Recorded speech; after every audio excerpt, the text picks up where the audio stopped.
What's happening, Achievers? Ajit Sidhu here from Invincible Achievers. I want to start off with a story of when I was very young. I was at the age of 12 and I always wanted to perform. I wanted to build my confidence and be able to perform on stage in front of thousands and thousands of people. And this was a dream that I had when I was very young, a dream that I wanted to become an actor. And so to build my confidence, I had an amazing opportunity to go with my father to India for 4 weeks by myself to build my independence. And at the age of 12, I left my parents, my mum and my sisters, and I went with my father to India. And I was upset missing my mum, but I knew that I would be able to build my confidence and walk down the path of achieving my goal, my vision that I would like to get. And when I got to India, it was a completely different world in those days. My eyes opened up to a different way of living. At the age of 12, my cousins over there, they got me into a car and they said, "You're driving." And I said, "What do you mean I'm driving? I'm 12. And they said, "Doesn't matter, you drive, you got to drive all the way from here to the next village." And I drove a car at the age of 12. Then they put me on a scooter and me and my cousins, we raced down the fields. And then there was a tractor. There was a field where I was allowed to jump onto the tractor and drive the tractor around the field, plowing the field.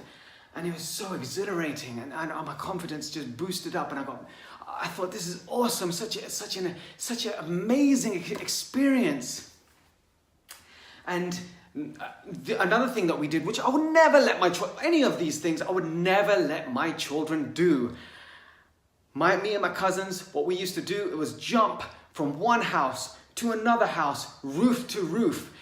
And the gaps were quite big. Well, it wasn't even that, it was bigger. Sometimes it was smaller, but sometimes it was big, leaping.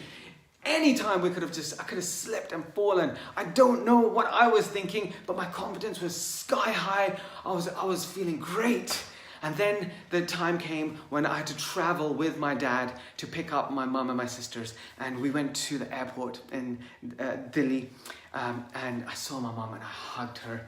And I missed her so much. I remember missing her so much for the 4 weeks without her. And I said, "Oh, Mom, I really missed you." And she said, "What?" And I said, "Oh, Mom, I really missed you." And she went, "What?" And I tried talking at that point. And I started talking to other people. And I realized that what was going on in my head and my inner chatter that I've spoken about, as it was coming down to my vocal cords, they weren't coming out the same. It was coming out in a mumbling way. It was coming out, the sound was coming from my nose and mixed with my mouth, and people couldn't understand. And during the remaining 4 weeks in India, my confidence went from up here down, and frustration started building up. People weren't understanding me anymore. So I started trying to get them to understand. When I got back to London, my mum made appointments with the doctors to find out what was wrong. They checked my hearing. Maybe they thought I might be going deaf, but nothing was wrong with my hearing. Then they booked me in for to get a surgery to remove my tonsils. Each of these little steps breaking my confidence down, kept breaking my confidence down to the point where I had no more confidence to be able to speak to anyone. And when you don't speak to people, you become internalized. You start feeling alone. You start feeling worthless. But one thing I did not give up on was hope. There was always hope that remained. And through the process of going through the operations and going to the doctors and the doctors not being able to figure out, the same time when I was at school, at the same time, my friends started to mocking me. They started to almost bully me to the point where I had to defend my self-worth through actions, which I did not like. Looking back at it, every single week, I used to get into 1 or 2 or 3 fights at school, just so I can have some self-worth left inside of me.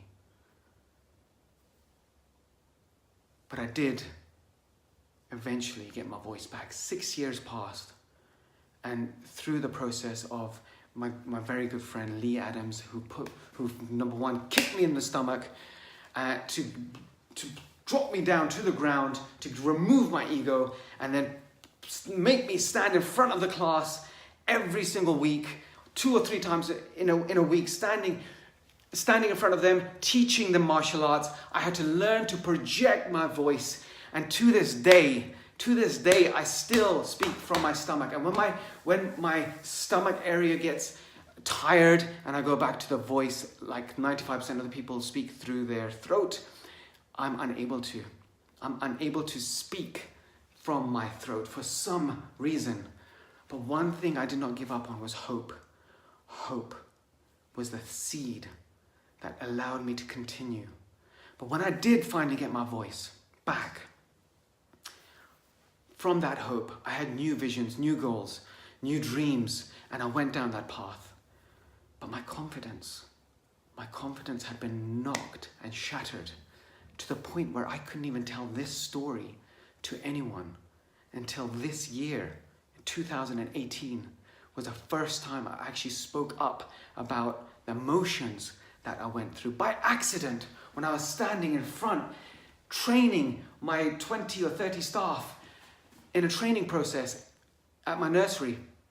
And I accidentally mentioned that I had lost my voice. And then one of the girls said, "Oh, if you don't mind, could you explain what happened?" And at that point, when I was explaining this story, I started having quivering, my voice started quivering, and I realized that deep down it was buried, and I had to unearth this. And from unearthing this story and now sharing it with yourselves, I'm able to finally get my confidence back. So my confidence actually came back. My full confidence actually came back this year. But one thing that was always with me was hope. So what is hope?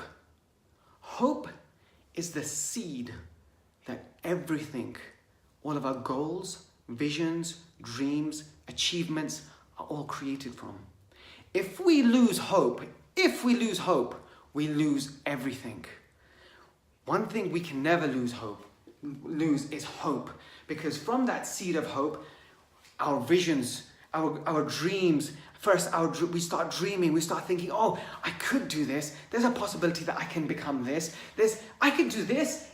That person's done it, I could do it. And all of a sudden you've got this hope, the hope that you're able to do it. And from there, the dream is created. And from the dream, you create a plan step by step. And when you walk down that path, then you face obstacles. And once you hit those obstacles, then it's time to actually break through the obstacles and push the boulders to the side and keep moving forward. And from there, achievement and winning happens. However, sometimes what happens is going down a path, you reach a wall that is unbreakable and you think, geez, it's all over. And then you start going backwards, just like what happened with me and my dream of becoming an actor on Broadway, standing in front, performing for people. And once my voice was taken away, I started going back and back. My dreams, my achievements, my dreams, my visions, everything went back. But one thing that was remaining, one small thing that was remaining, was hope. And as long as we have hope, we still have a chance for the plant of growth, dreams, achievements to all form out of there. But it's up to us to take care of that seed, the seed of hope. Just a quick story to talk about hope. So everyone, just keep adding value to people's lives. Keep spreading the love. Just remember, as long as you have hope, you have the chance of creating dreams, visions, and achieving. If you do not have hope, then get hope. You must start off with their hope. Hope is achieved through a story, through building a belief. That's how it's achieved. So once you've got the belief inside of you, that's hope. Belief is hope. So once you believe it, the hope is created. So the hope is the seed that everything, a huge tree, is created from. So that's something that we can never, ever forget. And especially now that the new year is coming, we want to achieve, we want to do, but what we have to do is keep hope alive and keep moving forward step by step. Guys, keep adding value, keep spreading the love, and just remember, we're one idea away from changing the future. Take care. Thank you guys, and I love you. Bye.